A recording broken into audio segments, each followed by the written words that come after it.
జై గురుదేవ్. గురుదేవులకి నమస్కారం. ఇక్కడ విచ్చేసిన దీపా గారికి నా నమస్కారాలండి. ఈ గీతా వైభవ్ ట్రస్ట్ నేను జాయిన్ అయ్యి 3 years అయింది. నా పేరు సబితారాణి.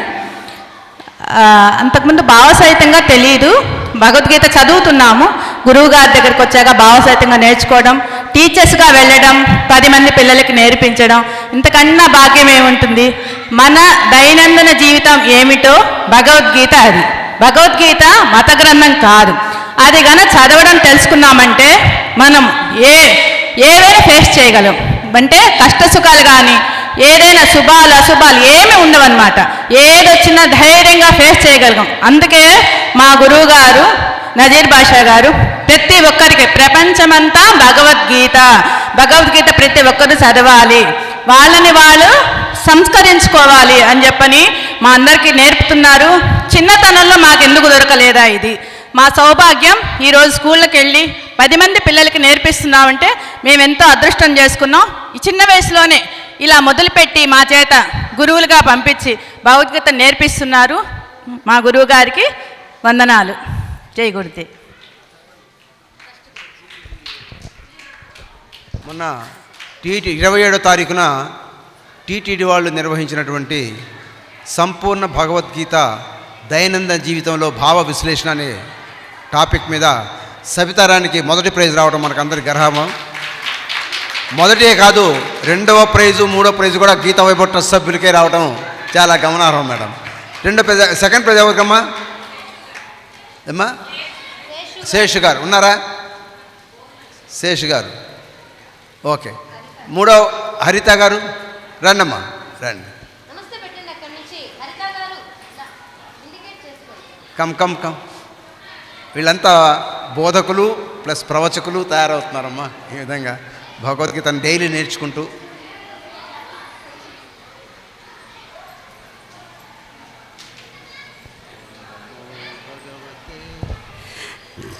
జై గురుదేవ్ అండి. నేను 2 years నుంచి నజీర్ బాషా గురూజీ దగ్గర నేర్చుకుంటున్నాను భగవద్గీత అనేది చదవడం అందరూ నేర్పిస్తారు, కానీ దాన్ని అనుష్ఠానం చేయడం మా గురువు గారి దగ్గర నేర్చుకున్నాం.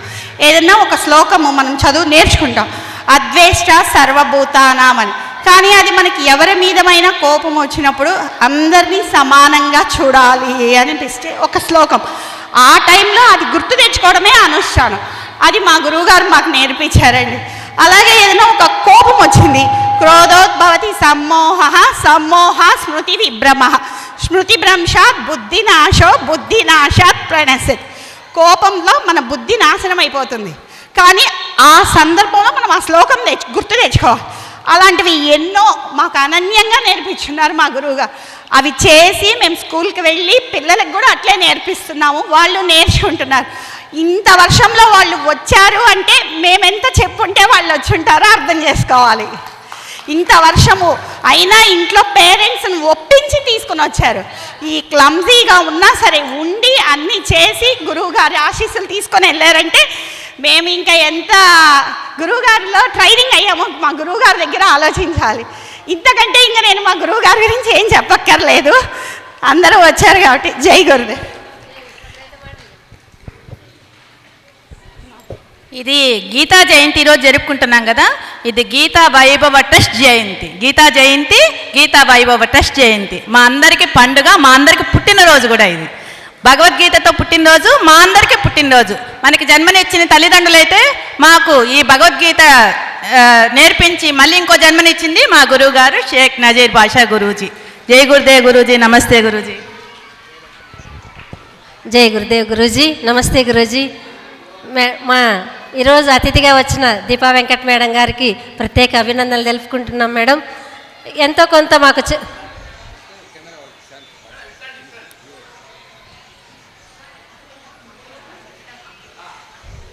జై గురుదేవ్. ఇక్కడికి వచ్చిన గీతా ప్రియులందరికీ పేరు పేరున పిల్లలకి గీతా జయంతి శుభాకాంక్షలు.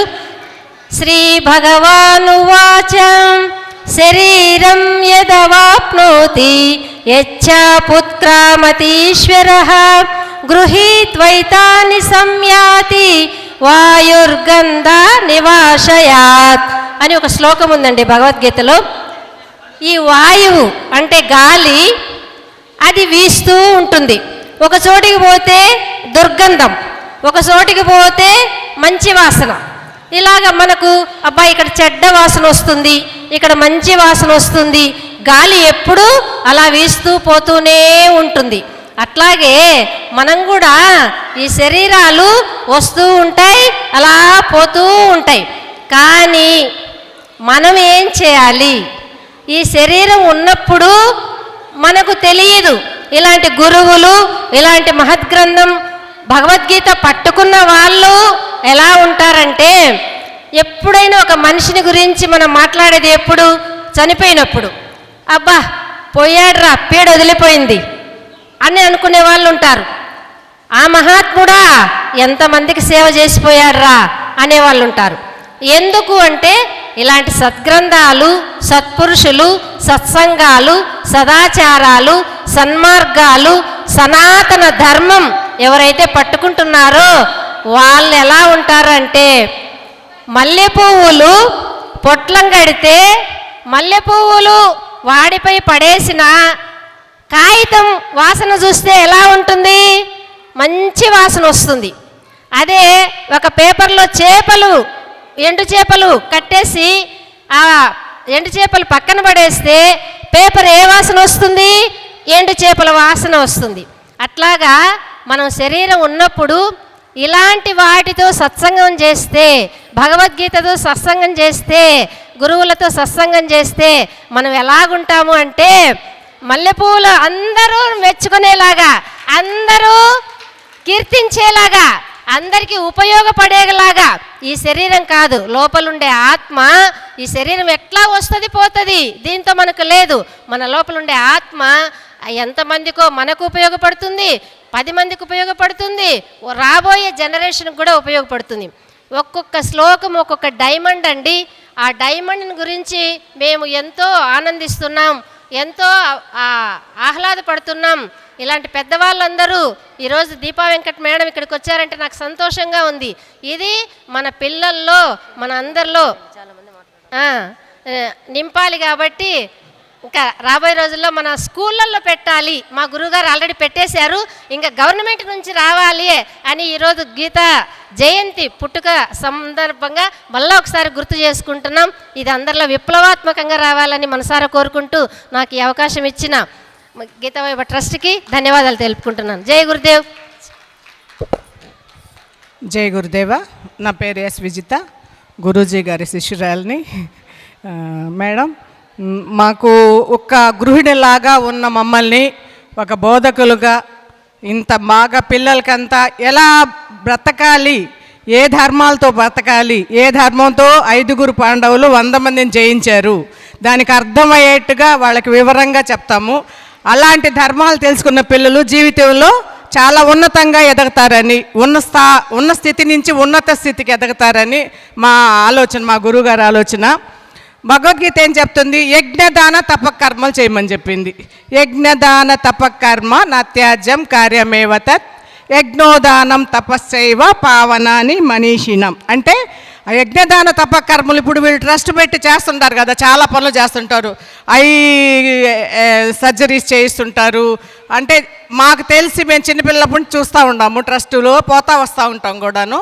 అలాంటివన్నీ చేసేది అవన్నీ యజ్ఞం లాంటి పనులు. ఎందుకంటే 10 మందికి ఉపయోగపడేవాళ్ళు, మన సొంత లాభం లేకుండా, స్వార్థం లేకుండా అలా చేసే పనుల్ని యజ్ఞ లాంటి కర్మలు అంటారు. అలాంటివి చేస్తూ నిష్కామంగా దాని గురించి చేస్తే మనకేమొస్తుంది అని ప్రతిఫలాపేక్ష ఆశించకుండా చేసేవన్నీ, అలాంటి కర్మలు చేయమని భగవద్గీతలో చెప్తున్నారు. అవన్నీ పిల్లలకి కొంచెం అర్థమయ్యేట్టుగా చెప్పి వాళ్ళు భవిష్యత్తులో ఉన్నత స్థితిగా ఉన్న స్థితి నుంచి ఉన్న స్థితికి ఎదగాలని గొప్ప పవిత్రమైన ఆలోచన, గురువుగారి ఆలోచనని ముందుకు తీసుకెళ్తూ ఈ ట్రస్ట్ను ముందుకు తీసుకెళ్తున్నాం. జై గురుదేవ్. ధన్యవాదాలు మేడం. మరి మా సభ్యులు నిరంజన్ రెడ్డి గారు కూడా తన అనుభవాన్ని ఒక 2 నిమిషాల్లో మాకందరికీ తెలియజేస్తారట. ఓం నమో. ఇప్పుడు మాట్లాడిన సండ్రా విజిత గారు చక్కగా మా ట్రస్ట్కి విరాళాలన్నీ సేకరించి అభ్యున్నతికి తోడ్పడుతూ ఉంటారండి. చక్కగా. జై గురుదేవ్. అమ్మ నమస్కారం. దీపా వెంకట్ గారికి మన ఉపరాష్ట్రపతి గారి తనయరాలు. మీ దర్శనం కూడా మహద్భాగ్యమే. ఎందుకు ఈ విషయం చెప్తున్నా అంటే, నేను మా గురువు గారి నుంచి 2 ముక్కలు చెప్తానమ్మా. గత 10 సంవత్సరాల నుంచి నేను గురువు గారితో ఫాలో అవుతున్నాను. ఫస్ట్ సత్యసాయి సేవా కార్యక్రమాలకి ఇన్వైట్ చేస్తే పాల్గొంటూ ఉన్నాను. తర్వాత ట్రస్ట్ ఫామ్ చేసినప్పుడు ఆ ట్రస్ట్లో జాయిన్ అయ్యాను. జాయిన్ అయిన తర్వాత అసలు ఆయన ద్వారా నేను పొందినటువంటి స్ఫూర్తి లబ్ధి అది మీ దృష్టికి తీసుకురావాలమ్మా. నేను 2019లో రిటైర్ అయినప్పుడు ఆఫీస్ స్టాఫ్ అంతా 1000 వేసుకుందామా 500 వేసుకుందామా సరిపోతుందా, ఏ కళ్యాణ మండపంలో రిటైర్మెంట్ ఫంక్షన్ పెడతాం, అలా మాట్లాడుకుంటున్నారు. అయ్యా నాకేమీ వద్దు, నేనే పెడతాను రాండి అని చెప్పి మా గురువు గారిని మా ఇంటి దగ్గరే ఒక ఫంక్షన్ ఏర్పాటు చేసి రిటైర్మెంట్ ఫంక్షన్ ఇచ్చానమ్మా. ఆ రోజు గురువు గారు వచ్చిన బంధుమిత్రులందరినీ సుమారు 250 మంది వచ్చారు 2019 సెప్టెంబర్లో. వాళ్ళని ఒక ప్రశ్న అడిగారు, మీ ఇళ్ళలో ఎంతమంది దగ్గర భగవద్గీత ఉందో చెప్పండి అనేసి. 200 మందిలో ఓ 10-12 చేతులు మాత్రమే లేసాయి. మీరు ఎవరైనా ఒక శ్లోకం చెప్పగలరా? బుక్స్ ఇచ్చాను అందరికీ. ఎవరైనా ఒక శ్లోకం చెప్పండి అంటే మా భార్య వాళ్ళ పెద్దమ్మ ఒక ఆమె, మా కూతురు అత్తమ్మ ఒక ఆమె, ఆర్ఎస్ఎస్ కార్యకర్త నరసింహన్ కుత్తూరు ఆయన ఒక 4 మాత్రమే శ్లోకాలు చెప్పగలిగారు ఆ 200 మందిలో. అది మీ దృష్టికి తీసుకురావాలన్నా. దానివల్ల ఏంటంటే గురువుగారు అడిగిన సూటి ప్రశ్న, మీ ఇంట్లో భగవద్గీత ఉందా? ఎవరెత్తారు? 200 మందిలో ఒక 10 చేతులు ఎక్కువ ఎత్తారంతే. శ్లోకాలు చెప్పమంటే 4 చెప్పారు. అలాంటిది ఈరోజు ఎంత విప్లవంగా వచ్చిందంటే అసలు సుమారు గురువుగారు క్షమించాలి లెక్క సరిగ్గా చెప్పడం లేదు, నా తరపునే 600 పుస్తకాలు పంచున్నాం. 15,000 కాదు 20,000 పైన పంచుంటారు గురువుగారు. ఒకసారి ఎందుకు ఇంత సింపుల్గా చెప్పేస్తున్నా అంటే మా గురువుగారి నుంచి చెప్పాలి కాబట్టి.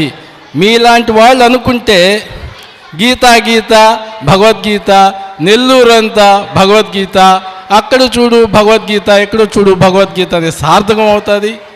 ఈ ట్రస్ట్ ఏర్పాటు చేసినటువంటి గురువు గారికి ఎంతో చేసేదే కాకుండా మనం ఆ పరమాత్మ ఆశీస్సులు తీసుకుంటాం కాబట్టి ఫస్ట్ అలాంటి స్కూల్లో అక్షర విద్యాలయ లాంటి స్కూళ్ళలో కనుక చెప్పిస్తే, అంటే మనం ఏదో చేసేస్తే ఏదో చెప్పేస్తే అక్కడి వరకే పరిమితంగా ఉంటుంది. ఆ పిల్లల మనసులో ఏదో ఒక రూపంలో కనుక ఈ భగవద్గీతను కనుక మనం నాటామంటే అది అలా అంటే ఎన్నో దశాబ్దాలుగా చెప్పంటే చాలా ఉందమ్మా. అసలు మా గురువుగారు ఇది మరణం రాయడం కాదు, ఇది చనిపోయేటప్పుడు పెట్టేదానికి వీలు లేదు అంటే గురువుగారు చెప్పినాక 4-5 చోట్ల ఫైట్ చేశాం. దెబ్బలు తినకుండా బయట వచ్చామనుకోండి, వాళ్ళు ఆల్రెడీ అక్కడ శవం ఎత్తేటప్పుడే ఆన్ చేసేస్తారు. ఆన్ చేసి ఘంటసాల శ్లోకాలు వచ్చేస్తుంటాయి, ఇంకెక్కడో ఏదో శబ్దం వినిపిస్తుంది భగవద్గీత, ఆ వీధిలో ఎవరో చనిపోయారు. అలాంటిది కూడా చాలా వరకు తగ్గిస్తూ వచ్చామ్మా. ఇలా చెప్పుకుంటూ పోతే చాలా ఉందమ్మా. కాకుంటే మాది పరిమితమైనటువంటి పరిధి కాబట్టి మేము చేస్తే అట్లుంటుంది. మా గురువుగారు లాంటి వాళ్ళకి మీరు కనుక భరోసా ఇచ్చారంటే అది పెద్ద విప్లవమై వాళ్ళు చెప్పినట్లుగా ప్రపంచవ్యాప్తం అవుతుందమ్మా.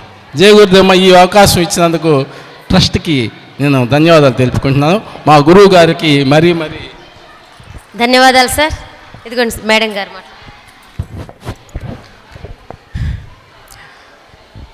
వారు చెప్పినట్టుగా తప్పకుండా ఈ గీతా వైభవం ట్రస్ట్కి కావాల్సిన సహకారాన్ని స్వర్ణ భారత్ ట్రస్ట్ తరఫున కాకుండా వ్యక్తిగతంగా నేను నా వంతు సహకారాన్ని అందించి వీలైనంత వరకు ఎంతమందికి చిన్నారులకి గురువుగారు రూపొందించిన ఈ 40 శ్లోకాలతో చేసిన పుస్తక రూపంలో తీసుకొచ్చిన ప్రచురణలు ఎన్ని వీలైతే అన్నీ తప్పకుండా నేను చేయిస్తాను, దానికి సహకారం అందిస్తాను. మీకు అందరికీ ఒక చిన్న విషయం పంచుకుని నా జీవితంలో అతి ముఖ్యమైన ఘట్టం పంచుకుంటున్నాను ఈ సందర్భంగా. నాకు ఒక బాబు పాప. మా పాప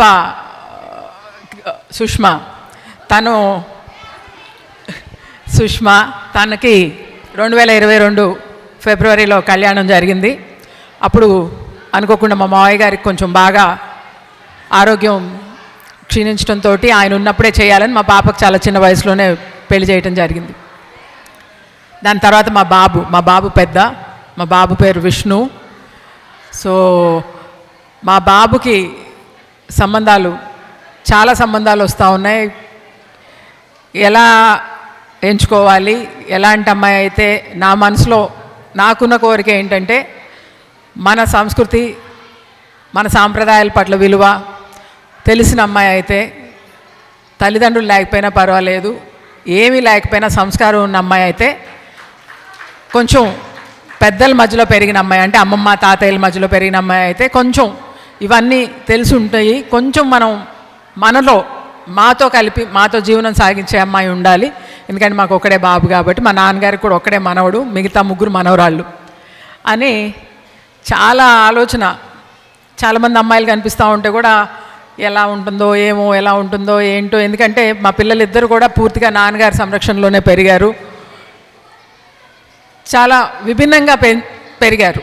అంటే నేను విభిన్నంగా ఎందుకు అంటున్నానంటే ఇప్పుడు ఉండే పందాకి కాకుండా వారికి ఉన్న స్థాయి ఏమాత్రం పరిగణలోకి తీసుకోకుండా అతి సామాన్యంగా జీవితాన్ని చాలా దగ్గరగా అన్ని విషయాల్ని అవగాహన చేసుకుంటూ నాన్నగారు వారికి పరిచయం చేస్తూ పెంచారు. కానీ మేం చేసే సేవా కార్యక్రమాల పట్ల విపరీతమైన మక్కువతో పెరిగారు. అలాంటి పిల్లల్ని అర్థం చేసుకునే జీవిత భాగస్వాములు రావాలి. వారికి ఎంతో కొంత, ఎందుకంటే ఆధ్యాత్మికంగా కూడా వాళ్ళకి కొంత అవగాహన ఉండాలి, భక్తి శ్రద్ధ ఉండాలి అన్న ఆలోచన. మన అమ్మాయి అయితే మనం పెంచుతాం కాబట్టి మన సంస్కారం, మన ఆలోచనలు ఉంటాయి. వచ్చే అమ్మాయిని అంత ఎక్స్పెక్ట్ చేయటం అత్యాశ అవుతుందేమో అని భగవంతుడి మీద వదిలి ఆలోచిస్తూ ఉంటే, బాబుకి వివాహం చేసే సందర్భంలో మా కోడలను చూడటానికి వెళ్ళినప్పుడు నేను ఆ పాపకి తెలియదు, ఆ పాప తల్లిదండ్రులకు కూడా తెలియదు నేను ఆ పాపను చూడటానికి వెళ్తున్నాను. పాప కాలేజ్ నుంచి వచ్చింది.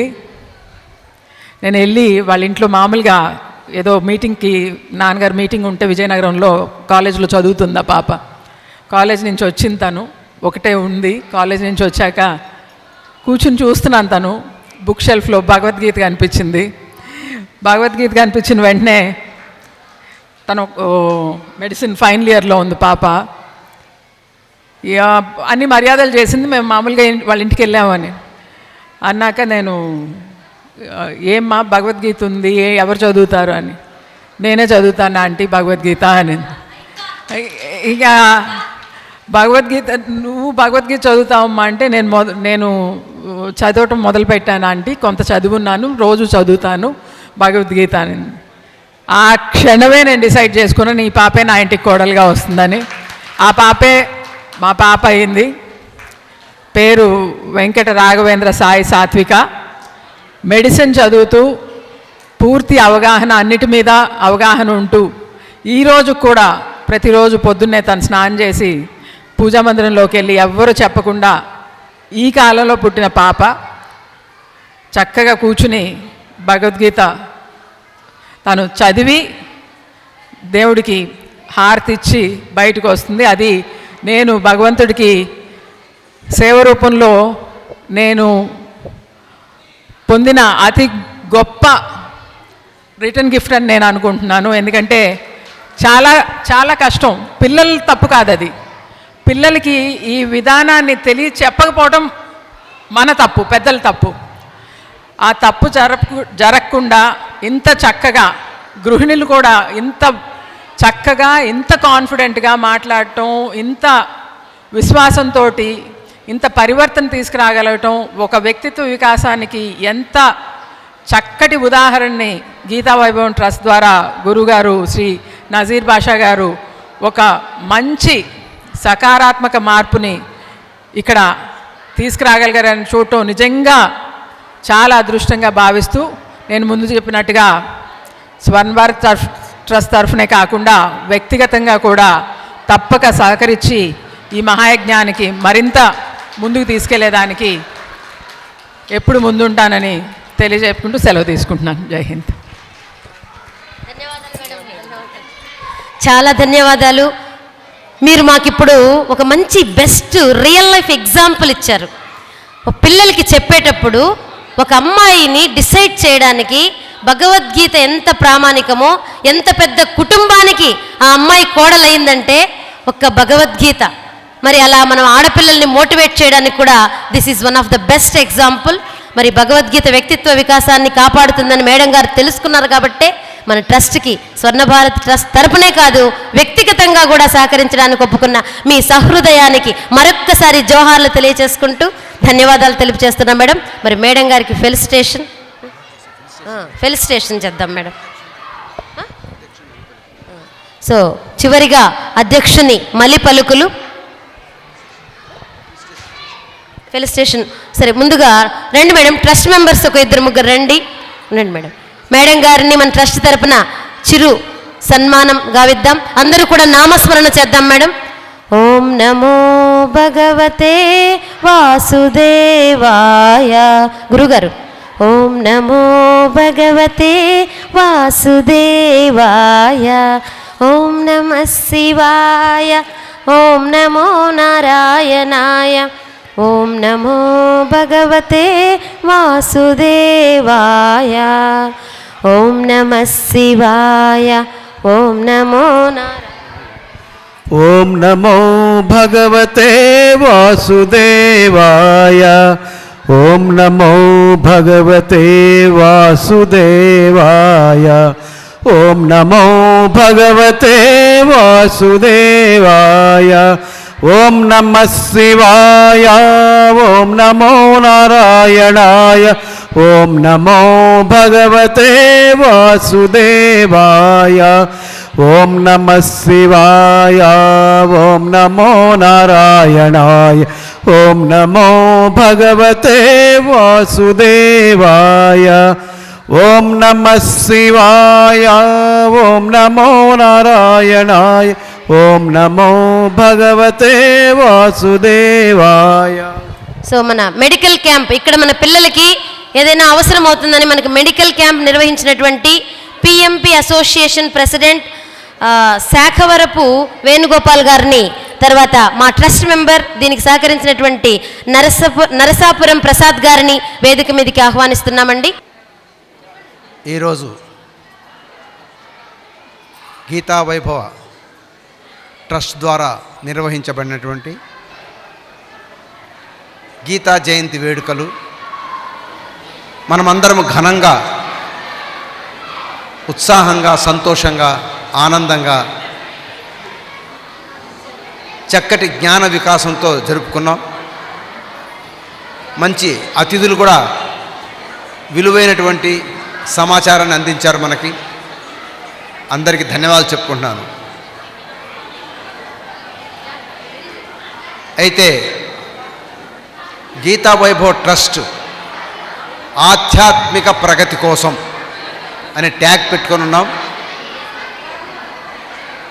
ఆధ్యాత్మిక ప్రగతి కోసం అంటే మనం ఉండే ఆధ్యాత్మిక స్థాయి నుండి ఉన్నతంగా ఎదగాలి. ఎందుకంటే మానవుడు మాత్రమే ఆధ్యాత్మిక స్థితిని అందుకోగలుగుతాడు. మాట్లాడొద్దమ్మా, ప్లీజ్ ప్లీజ్ ప్లీజ్ మాట్లాడవద్దు. ఒక ఫైనల్ టచ్ చేస్తాను. మానవుడు మాత్రమే ఆధ్యాత్మిక స్థితిని అందుకోగలుగుతాడు. ఎటువంటి స్థితి అంటే భగవద్గీత చెప్తోంది, అహం బ్రహ్మస్మి, నేనే బ్రహ్మను, తత్వమసి, ఆ పరమాత్మను నేనే. ఇది ఫైనల్ ప్రగతి. ఆ స్థాయిని మనం అందుకోకపోతే అందుకోవటానికి కొన్ని జన్మలు ఎత్తాలి. అలా అందుకోకపోవడం వల్లనే మనం ఈ జన్మ తీసుకున్నాం. ఈ జన్మ కూడా మనం వేస్ట్ చేసుకున్నట్లయితే మరలా ఎన్నో జన్మలు తీసుకోవాల్సి ఉంటుంది. మరలా మానవ జన్మ వస్తుందని నమ్మకం కూడా లేదు. ఇటువంటి మానవ జన్మను సంపూర్ణంగా సద్వినియోగం చేసుకోమని కృష్ణ పరమాత్ముడు మనకి భగవద్గీతను బోధించాడు. దీంట్లో ముఖ్యమైనటువంటి కీలకమైన విషయం ఒక్కటి చెప్పి నేను ముగిస్తాను. కీలకమైనది ఏంటంటే నువ్వు జ్ఞానివి అనుకుంటే ప్రతి ఒక్కరు నేను జ్ఞాని అనుకుంటాడు, ప్రతి ఒక్కరు నేను పండితుడిని అనుకుంటాడు, ప్రతి ఒక్కరు నేను తెలివిగలవాడిని అనుకుంటాడు. అయితే కృష్ణ భగవాన్ దృష్టిలో ఆ పండితుడు ఎవరు, జ్ఞాని ఎవరు, తెలివైనవాడు ఎవరయ్యా అంటే పరమాత్ముడు చెప్తున్నాడు, విద్యా వినయ సంపన్నే బ్రాహ్మణే గవి హస్తిని సునిచైవ స్వపాకేచ పండితా సమదర్శిన. పండితుడు ఎవరయ్యా అంటే మానవులలో ఉత్తముడైనటువంటి బ్రాహ్మణుణ్ణి, సునక మాంసం వండుకు తినే చండాలుణ్ణి సమంగా చూసేవాడు, సత్వగుణంతో ఉన్న ఆవుని, రజోగుణంతో ఉన్న ఏనుగుని, తమో గుణంతో ఉన్నటువంటి కుక్కని, ఈ 3 గుణాల వారిని కూడా సమానంగా చూడగలిగే స్థాయిని ఉంటాడు, అతనే పండితుడని చెప్పడం జరిగింది. కాబట్టి మనము ఎదగవలసిన స్థితి ఏంటంటే ఈ సమాజాన్ని అంత సమానత్వంలో చూడగలగటం. రెండో పాయింట్, ప్రపంచాన్ని పరమాత్మగా చూడగలగటం. ఒకవేళ ఇది సాధ్యమైతే ఈ జన్మలోనే ఇహై తైర్జిత సర్గో ఏషాం సామ్య మనస్థిత నిర్దోషం హి సమం బ్రహ్మ తస్మాత్ బ్రహ్మణే స్థితం మనః. దాని వెంటనే శ్లోకం చెప్పాడు స్వామి. అటువంటి స్థితిలో ఉన్నవాడు ఇహై తైర్జిత సర్గో, బతికి ఉండంగానే ఇప్పుడే ఇక్కడే జగమంతా గెలిచినంత ఫలం వస్తుంది. అటువంటి సమత్వాన్ని నువ్వు సాధించగలిగావంటే ఈ ప్రపంచాన్ని జయిస్తావు నువ్వు. ఒకటి. రెండవది, నీవు పరమాత్మ స్థితిలో ఉంటావు, మానవుడి స్థితిలో ఉండవు. నీవు పరమాత్మవే. మన సామ్య మనస్థిత, నీ మనస్సు ఆ పరమాత్మస్థితిలో ఉంటుంది. మూడవది ఏం చెప్తారంటే, మనం బతికున్నంతకాలం ఈ గుణాలతోనే సరిపెడుతూ ఉంటాం. తమో గుణంలో కొన్ని రోజులు, రజోగుణంలో కొన్ని రోజులు, సత్వగుణంలో కొన్ని రోజులు. కానీ ఈ సమత్వ బుద్ధి కలిగిన వాడు గుణాలకు అతీతంగా ఆత్మస్థితిని పొందినవాడై ఉంటాడు, పరమాత్మ స్థితిని పొందినవాడై ఉంటాడు. ఇది ఆధ్యాత్మిక ప్రగతి. ఇక నాలుగోది ఏంటంటే దాని ప్రయోజనం, జీవన్ముక్తిని పొందుతాడు. ముక్తి, మోక్షము, కైవల్యం అనేవి చనిపోయిన తర్వాత వచ్చేవి కావు. బతికి ఉండగానే మానవ జన్మలోనే మనం ఆ సమత్వాన్ని పాటించగలిగినట్లయితే ముక్తిని పొందుతాం. చూడండి, ఒక్క చిన్న మన మనస్సులో భావం సమత్వం మీద వెళ్ళినట్లయితే ప్రపంచాన్ని జయిస్తాం, పరమాత్మ మనలో స్థితమై ఉంటాడు, త్రిగుణ గుణాలకు అతీతంగా ఎదుగుతాం, జీవన్ముక్తిని పొందుతాం. అందుకనే ఇదే అద్వైత స్థితి అంటారు. నువ్వు గుణాలతో ఉన్నా, జీవన్ముక్తి పొందకపోయినా, ప్రపంచాన్ని జయించకపోయినా, పరమాత్మ స్థితిని అందుకోకపోయినా నువ్వు గుణాలతోనే ఉన్నట్టు లెక్క. తమో గుణమో, రజోగుణమో, సత్వగుణమో. అటువంటి గుణాలకు అతీతంగా ఎదగమనే కృష్ణ భగవానుని మనందరికి బోధ చేస్తున్నాడు. త్రైగుణ్య విషయావేద నిస్త్రైగుణ్యో భవార్జున నిర్ద్వందో నిత్య సత్వస్థో నిర్యోగక్షేమ ఆత్మవాన్. ఓ అర్జున, నువ్వు ఈ గుణాలకు అతీతంగా ఎదిగి ఆత్మవాన్గా నిలబడు. ఇదే బోధ మనందరికీ చేస్తున్నాడు పరమాత్ముడు. ఇదే అద్వైతము. ప్రపంచాన్ని పరమాత్మగా చూడగలిగిన వాడిదే అద్వైత స్థితి. ఇది అమృతంతో సమానం అన్నాడు స్వామి. అద్వైతామృత ప్రాప్తిరస్తు. ఈ భగవద్గీత అద్వైతామృత వర్షిణి. ఏ శ్లోకం చదివినా అది అద్వైతంతో, అమృతంతో సమానము. కాబట్టి మిత్రులారా, ఈరోజు నేను ఈ గీతా వైభవ్ ట్రస్ట్ చైర్మన్గా, గీతా ఫౌండేషన్ అధినేత అయినటువంటి గంగాధర శాస్త్రి గారితో మీరు బ్రహ్మశ్రీయే అని పిలువబడిన బ్రహ్మశ్రీ నజీర్ బాషా గారు, అదేవిధంగా అక్కల్కోటకు వెళ్ళి మన వేదాల్లో ఉన్నటువంటి సనాతన ధర్మం అగ్నిని పూజించడం, అగ్నిమీళ, అగ్నిహోత్రం, నిత్యము అగ్నిహోత్రం చేయడం. నేను రోజుకు కనీసం 5 సార్లు అగ్నిహోత్రం చేస్తాను. మామూలుగా సూర్యోదయం సూర్యాస్తమయం కాదు, early morning 5 o'clock, night 10 o'clock తర్వాత, మధ్యాహ్నము, ఉదయం, సాయంత్రం, సూర్యోదయం సూర్యాస్తమయం, మధ్యాహ్నం 3 గంటలకు కంపల్సరిగా ఈ 5 పూట్ల నిత్యం అగ్నిహోత్రం చేస్తాను. ఈ అగ్నిహోత్రం వల్ల మనకు కలిగేది ఏంటంటే మనం సంకల్పించినవి జరుగుతూ ఉంటాయి. మీకు తెలియదు, రాత్రి నేను ఎంత మదనపడ్డానో, ఎంత ఆందోళన చెందానో. ఏమనంటే నేను ఇక్కడ బ్రహ్మశ్రీ ఇప్పుడు చెప్పాను కదండి, Geeta Vaibhav trust chairman, Geeta foundation అధినేత గంగాధర శాస్త్రి, బ్రహ్మశ్రీ గంగాశాస్త్రి గారు నన్ను బ్రహ్మశ్రీ అని పిలిచిన తర్వాత, అంత బ్రాహ్మణుడు, ఇంటర్నేషనల్ లెవెల్లో భగవద్గీతను ప్రచారం చేస్తున్నవారు నన్ను బ్రహ్మశ్రీ అని పిలిచానంటే అది నా గౌరవమే కదా. నా శిష్యుల్లో కూడా నేను బ్రహ్మశ్రీ అని పిలుచుకున్నంత గౌరవం ఉంటుంది కదా. పెద్దల్లో కూడా ఇతను బ్రహ్మశ్రీ అని చెప్పి ఒక మంచిది ఉంటుంది కదా అని చెప్పి నా పేరు పక్కన నేను బ్రహ్మశ్రీ అని పెట్టుకుంటే, నిన్న సాయంత్రం 6 గంటల నుంచి మొదలుకుంటే రాత్రి 11 గంటల వరకు ఈ బ్రాహ్మణ సంఘం వాళ్ళట నాకు ఫోన్లు చేస్తే, మీరెవరండి బ్రహ్మశ్రీ అని పెట్టుకోవడానికి, ఎవరిచ్చారండి మీకు? అయ్యో బాబు ఎవరిచ్చారంటే గంగాధర శాస్త్రి గారు ఇచ్చారండి. ఎవడండి వాడు? ఇట్లా మాట్లాడారండి. చాలా దారుణమైన పదజాలం వాడారు. నాకు ఎలా ఉంటుందంటే, నేను లాస్ట్కి చెప్పాను, నీ బ్రహ్మశ్రీ కోసం కాదు నేను భగవద్గీత చేసేది, ప్రజల్లో చైతన్యం తీసుకురావడానికి, ఆధ్యాత్మిక జ్ఞానం తీసుకురావడానికి. మీకు ఇష్టం లేకపోతే, మీరు వేద పండితులు అంటున్నారు కదా, వేద పండితులు బ్రహ్మతో సమానం, పరమాత్మ సమానం. మీరు చెప్పిన పరమాత్మ వార్తగా తీసుకొని ఆ బ్రహ్మశ్రీని తొలగించుకుంటా. మరి నేను భగవద్గీత చెప్పుకోవచ్చా అని అడిగాను. దానికి సమాధానం లేదు. ఏమండి, మరి సమాజంలో ఇలా ఉన్నప్పుడు రాత్రి 11 గంటలకు అగ్నిహోత్రం చేశాను. రాత్రంతా నేను ధ్యానం, ఓంకార ధ్యానం చేశాను. What is it? నేను స్వచ్ఛందంగా, నిష్కామంగా ఈ సమాజంలో భగవద్గీతను నేను బోధిస్తున్నప్పుడు నాకు మీద వచ్చినటువంటి ఈ పీడ నన్ను ఎలా తొలగిస్తావు స్వామి? ఇంకో మాట అన్నా తెలుసా, రేపు మీరు అష్టలక్ష్మి టెంపుల్లో మేము 100 మందితో వస్తాం మీ దగ్గరికి, ఎలా మీరు భగవద్గీత ఈ క్లాస్ జరుపుతారో చూస్తూ ఉన్నారు.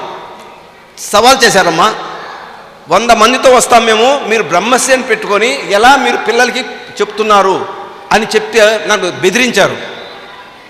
నేను పరమాత్మ చెప్పాడు, త్రైగుణ్య విషయ వేద నిస్త్రైగుణ్యో భవార్జున నిర్ద్వందో నిత్య సత్వస్తో నిర్యోగక్షేమ ఆత్మ. నువ్వు ఆత్మవన్గా ఉండిపో, మిగతావన్నీ నేను చూసుకుంటాను స్వామి. అలాగే అన్నీ ఆయనకి సమర్పణ చేసి ఆ బెదిరింపుల్ని అన్నిటినీ పక్కన నెట్టేసి ఉదయాన్నే మామూలుగా వచ్చాను. మీకేమన్నా నాలో ఆందోళన కనబడిందా? నాలో భయం కనబడిందా? కానీ నాకు రాత్రంతా వీళ్ళు 100 మంది వస్తే ఎక్కడ డిస్టర్బ్ అవుద్దో క్లాసు, ఏం జరుగుతుందో అని ఒక రకమైనటువంటి ఇదే. కానీ ఒక్కరు ఇప్పటి వరకు రాలేదంటే ఈ రాత్రి అగ్నిహోత్రం చేసిన ఇది నేను ఓంకారం చేసినటువంటి ఫలితం. ఒక్కరు వచ్చారో ఎవరన్నా? సజావుగా జరిగింది. ఇది అగ్నిహోత్రం యొక్క గొప్పతనమ్మ. రాత్రి జరిగిన విషయము నా మీద ఎంతగా ఒత్తిడి తీసుకొచ్చిందో, ఎంతగా ఆందోళన జరిగిందో, ఉదయం లేచేసరికి సమర్పణ చేశాను.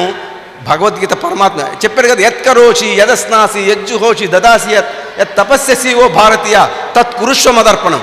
నీకు నీ మీద ఎటువంటి ఆందోళన వచ్చినా, భయం వచ్చినా, ఒత్తిడి వచ్చినా అది నాకు సమర్పణ చేయి, నేను చూసుకుంటాను అన్నాడు. అలాగే ఆయన చూసుకున్నాడు. నిర్ద్వందంగా, నిర్భయంగా, హాయిగా, ఆనందంగా ఉదయం 9 గంటల నుంచి 8 గంటల నుంచి ఇప్పటి వరకు ఆనందంగా జరుగుతోంది. అదే విషయాన్ని రాధా మనోహర్ దాస్జీకి మన సుష్మా గారు ప్రస్తావించారు. గురూజీ, మా గురూజీకి ఇట్లా విధంగా బ్రహ్మశ్రీ అంటే థ్రెటనింగ్ వచ్చింది, ఏం దానికి కరెక్ట్గా క్లారిఫికేషన్ ఇచ్చాడు ఆయన. దాంతో ఎవ్వరు మాట్లాడలేరు. కాబట్టి నా బ్రహ్మశ్రీ ఇచ్చినటువంటి పదవి నాకు నిలబడింది అని మీకు అందరికీ తెలియచేస్తూ, ఇక ఎవ్వరికి తల ఒగ్గేది లేదు, అదేంటో చెప్తారు కదా, తగ్గేది లేదు. భగవద్గీతను ముందుకు తీసుకెళ్తాను, బ్రహ్మశ్రీ అనే పెట్టుకుంటాను, ఎవరు చూస్తారో చూస్తారు. ఓకేమ్మా, మరి ఈ అవకాశం ఇచ్చారు, చక్కగా ఈ కార్యక్రమం జరుపుకున్నాం. మరుసటి సంవత్సరము ఇంతకంటే ఇంకా ఎక్కువగా మనం జరుపుకుందాం. భగవద్గీత అంత ధైర్యం ఇస్తుందమ్మా. అది నేను చెప్తాను. ఇదెందుకు చెప్పానంటే భగవద్గీత మనం చదువుతూ దాన్ని అనుష్ఠానం చేస్తే ఎంతటి ఒత్తిడైనా మనం సునాయాసంగా బయటపడగలం, మన మీద ఉండదు. ఓకేమా? మరి ఇటువంటి అవకాశం మనకి మరలా ఈ వేడుకలు ఇంకా గొప్పగా ఘనంగా జరుపుకోవాలని మరి ఈరోజు దీపా వెంకట్ గారు ఇచ్చినటువంటి మనకు ధైర్యం, మేము మీకు బుక్స్ అరేంజ్ చేస్తాము, మీరు మాకు వచ్చి చెప్పాలి, మీ అందరు చక్కగా వీళ్ళల్లో అమ్మ నేను 8 మందిని సిద్ధులుగా తయారు చేశాను. 3 సంవత్సరాలు కంటిన్యూస్గా ధ్యానం చేశారు, కృష్ణ ధ్యానం. అమ్మ ఒకసారి లేచి నిలబడండి సిద్ధులు. ఒకసారి సిద్ధులు, ఒకరు సుష్మా, రెండోది ఇందిరా గారు, 3 సుభాషిణి, 4 అమరావతి, జయలక్ష్మి, ఇంకా ఉన్నారా? వీళ్ళు 8 మంది ఉన్నారమ్మా.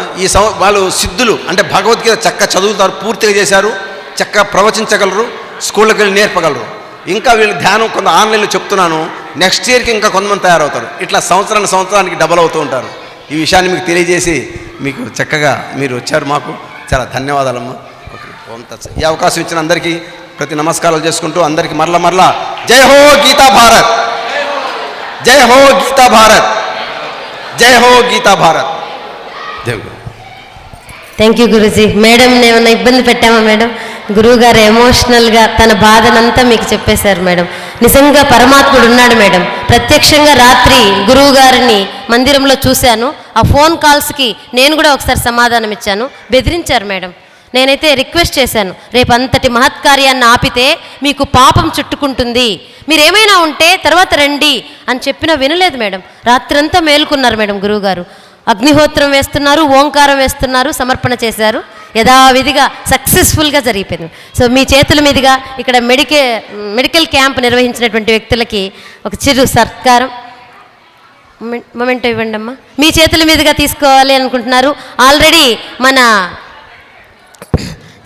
శాఖవరపు వేణుగోపాల్ గారు గవర్నర్ గారి దగ్గర నుంచి 4 సార్లు అవార్డు తీసుకోవడం జరిగింది. ఎందుకంటే స్వచ్ఛందంగా ఇలాంటి ప్రోగ్రామ్స్కి మెడికల్ క్యాంప్ నిర్వహించడం అనేది గొప్ప నిష్కామ కర్మ అండి. సో వారిని మనందరి ట్రస్ట్ తరపున ఒకసారి కరతాళ ధ్వనులతో అభినందించండి. రండిమా, మేడం గారికి లేట్ అయింది.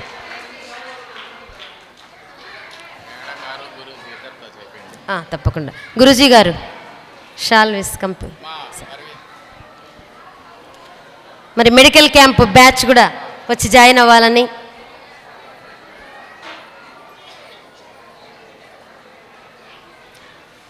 మేక్ ఇట్ ఫాస్ట్ మా ట్రస్ట్ మెంబర్ ప్రసాద్ డాక్టర్ కూడా, ఈయన కూడా స్వచ్ఛందంగా మెడికల్ క్యాంప్ చేస్తూ ఎప్పుడూ మాకు సహకరిస్తూ ఉంటారు. సో ప్రత్యేక ధన్యవాదాలు సార్ మీకు గీతా వైభవ్ ట్రస్ట్ తరపున. ఓం నమో భగవతే వాసుదేవాయ, ఓం నమో భగవతే వాసుదేవాయ, ఓం నమః శివాయ, ఓం నమో నారాయణాయ, ఓం నమో భగవతే వాసుదేవాయ. జై గురుదేవ.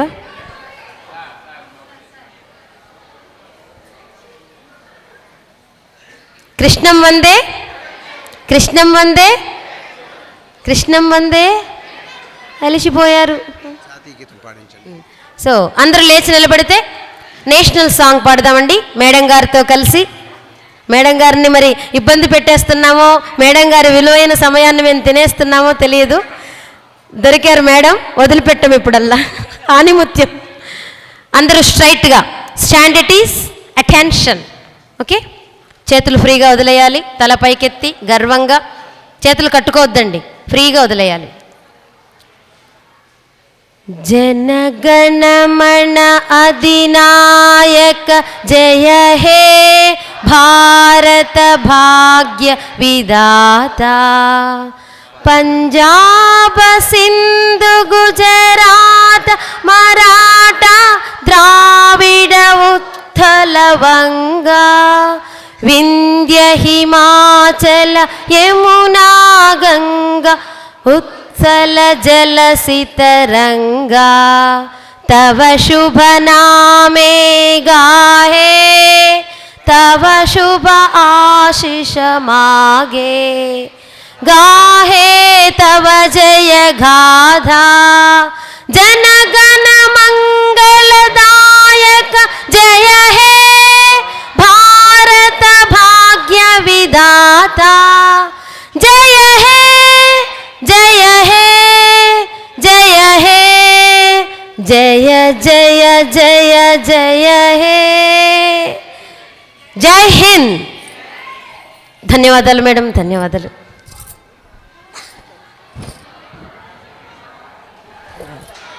नंद सागरा मुरलीधरा मेरा प्रभु राधे श्याम वेणुगोपाला मेरा प्रभु राधे श्याम वेणुगोपाला नंद यशोदा आनंद किशोरा नंद यशोदा आनंद किशोरा जय जय गोकुल बाला जय వేణుగోపాల పైకి పైకి చూడండి జై జై గోకుల బాల జై వేణుగోపాల హై ఆనంద సాగర మురళీధర మీరా ప్రభు రాధే శ్యామ్ వేణుగోపాల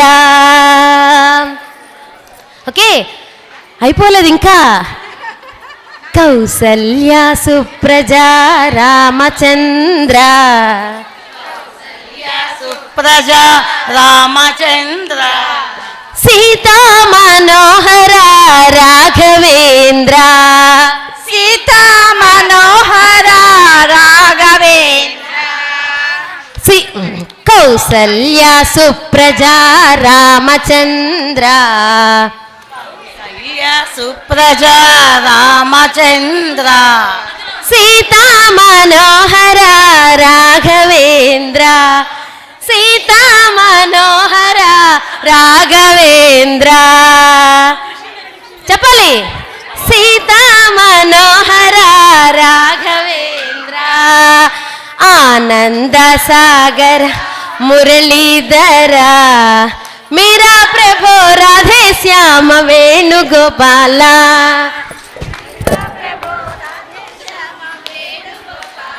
ఇలా ఇలా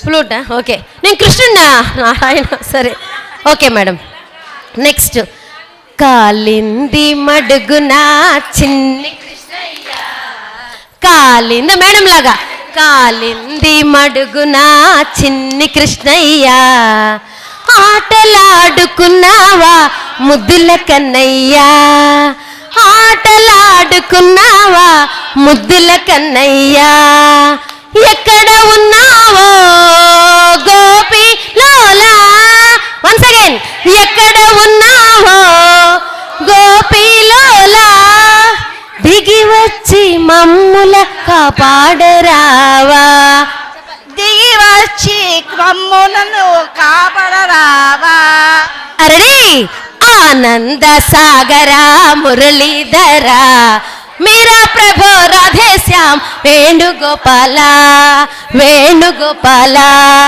వేణుగోపాల అక్కడ ఎందుకు గోపికలు ఆగిపోయారే గీతామృతం గోపికలు రారా కృష్ణుడు వద్దా మీకు 2 minutesలో ఇక్కడ ఉండాలి ఇక్కడ కొన్ని గోపికలు అలసిపోయాయా ఏం రేవతి గారు తర్వాత మిసెస్ నిరంజన్ రెడ్డి గారు ఒక్క స్టెప్ మిసెస్ నిరంజన్ రెడ్డి గారు హలో హలో జై గురుదేవా జై గురుదేవ్ జై గురుదేవ్ సుష్మా గారు సుష్మా గారు సుష్మా సుష్మా గారు సుష్మా గారు ఒక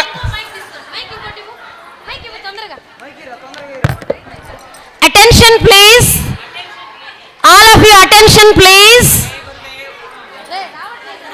జై గురుదేవ్ సుష్మా గారు అటెన్షన్ ప్లీజ్ అటెన్షన్ అంటే వినండి సుష్మా గారు మీరు ఒక పేరు నోట్ చేయమన్నారండి నేను మర్చిపోయాను సారీ ఒక బాబు చక్కగా చెప్తాడని చెప్పారు. ఓహో. సారీ ఏమనుకోవద్దండి. బిఫోర్ గీతా జయంతి, గీతా జయంతి ముందు రోజు ఆన్లైన్ లోకి ఒక అబ్బాయి వచ్చాడండి. అబ్బబ్బబ్బో ఎంత సిన్సియర్ ఆ అబ్బాయి అంటే చక్కగా బుద్ధిగా పద్మాసం వేసుకొని కూర్చొని శ్రీరామ జపం చక్కగా చేశాడు. అసలు ఆ శ్రీరామ జపంలో మేము మైమరిచిపోయాం. సరే జపంతో ఆగిపోతుందేమో వెళ్ళిపోతాడేమోలే అనుకున్నాం. ఆగారా? ఆగట్లే అబ్బాయి. మళ్ళీ క్లాస్ అంతా అయిపోయాక చేతులు కట్టుకుని చక్కగా భక్తి యోగం చెప్పారు. భక్తి యోగం చెప్పారు. మరి అంత భక్తి యోగం చెప్పినప్పుడు, అంత చక్కగా క్లాస్కి అటెండ్ అయినప్పుడు ఆ అబ్బాయికి మనం ఏమి ఇవ్వాలండి? గిఫ్ట్ ఇవ్వాలి ఫస్ట్. సరే అబ్బాయి ఇందిరా మేడంకి చెప్పాను, ఆ అబ్బాయి ఎవరో కొత్తగా వచ్చారమ్మా, నేమ్ నోట్ చేసుకో అని చెప్పాను. ఆమె మర్చిపోయిందట. ఆ అబ్బాయి నాకు మెసేజ్ పెట్టారు. ఎందుకంటే గిఫ్ట్ కావాలట, మనందరమే గిఫ్ట్ అంట. ఏమబ్బాయి మీ పేరేంటి? పేరు చెప్పకుండా ఎందుకు లెఫ్ట్ అయ్యావు మీరు అన్నాను. అనంగానే తన మనసులో మాట బయట పెట్టారు, సీక్రెట్. మిస్ అయ్యారో? ఆయన ఆ అబ్బాయి పేరట వివేక్ అట. ఎవరు అబ్బాయి? వివేక్. నన్ను అనదర్ దాన్ గురూజీ. షేక్ నజీర్ బాషా గురూజీ. ఆయన ఇంటెన్షన్ అంట, ఒకవేళ మా అమ్మ నాన్న నాకు వివేక్ అని పేరు పెట్టింటే ఎంత బాగుండేదో, అందుకని మేడం నా పేరు వివేక్ అని రాసుకోండి అని పెట్టారు నాకు. ఆ ఆనందం నేను ఒక్కదాన్నే ఎందుకు పొందాలి అని మీ అందరితో ఈరోజు పంచుకున్నాను. ఆ వివేక్ అబ్బాయి గారు ఇక్కడికి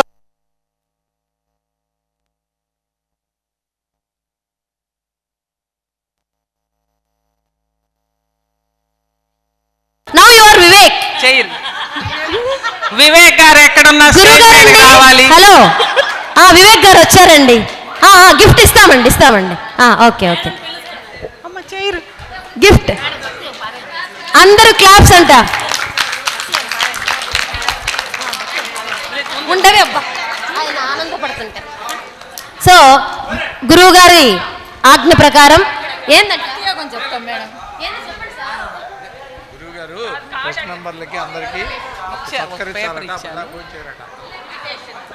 ఓకే, మేము కూడా ఫోన్ చేయాలా?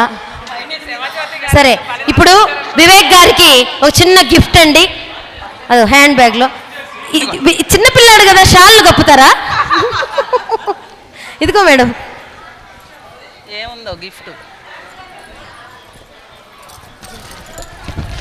ఉందా మేడం? గిఫ్ట్ ప్యాక్ చేశాను. ఇదో మేడం, చిన్న పిల్లాడు కాబట్టి చిన్న గిఫ్ట్ తెచ్చామండి. పెద్ద గిఫ్ట్ ఎత్తుకోపోలేరు కదా. ఇదిగోండి, అందరూ చూడండి. జై గురు. ఇవ్వండి మేడం, పాలపీక. జై గురుదేవ్. గురుజీ నామకరణం జరిగిందని పాలపీక అనుకుంటున్నారు గురుజీ. ఓపెన్ చేద్దాం మరి. ఓపెన్ చేద్దాం మేడం. జై గురుదేవ్. అవునండి, ఒక మాట చెప్పాలి.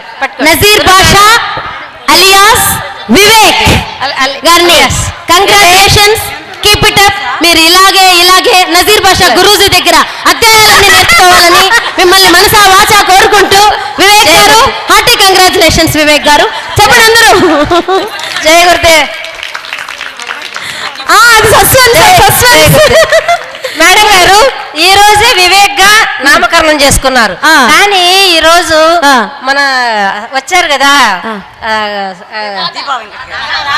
రాధా మనోహర్ దాస్ గారు, మాటికి తాత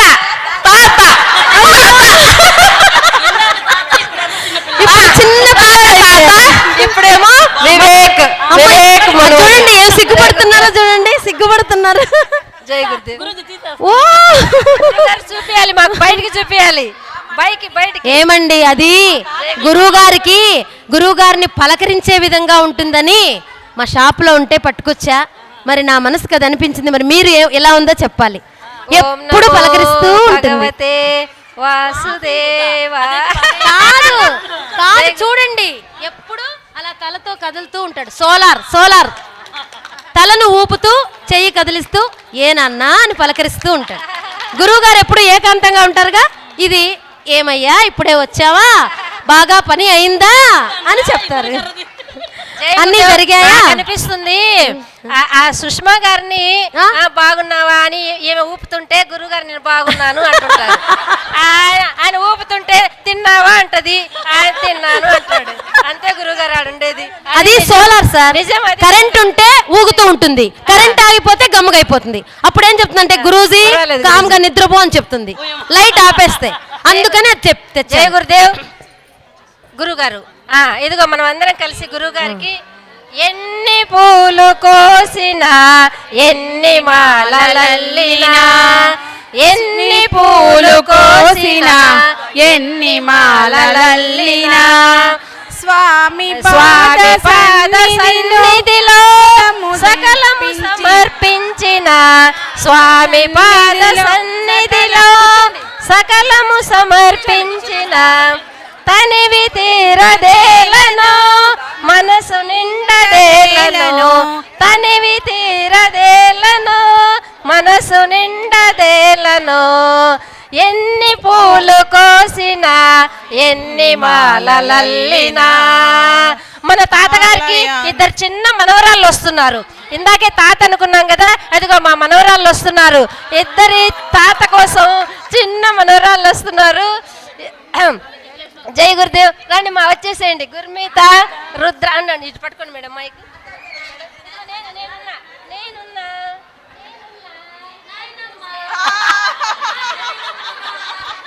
గుర్మిత. హలో నాయనమ్మ, నాయనమ్మ మా కడప సైడ్ నాయనమ్మల్ని అవ్వ అంటారే. అమ్మమ్మల్ని సరే ఏమనాలి, నిన్ను నాని అనాలనా?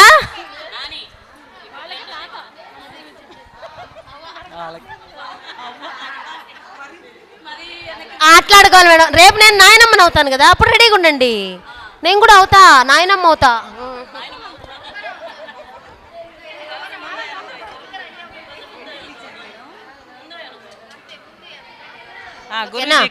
జై గురుదేవ. పాట పాడండి సుష్మా, పాట పాడండి. ట్రస్ట్ సభ్యులకి మేడం, ట్రస్ట్ సభ్యులకి గురూజీ ఏదో ఇస్తారట, దాంట్లోనే మీ కోడలు గురిస్తాం. ఓకేనా? లేండి మా. ఏంది గురువు గారు?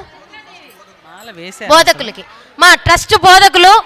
ఇంకా లేండి మేడం, గ్యాప్ ఇస్తే ఒక్కొక్కరిని పిలుస్తా.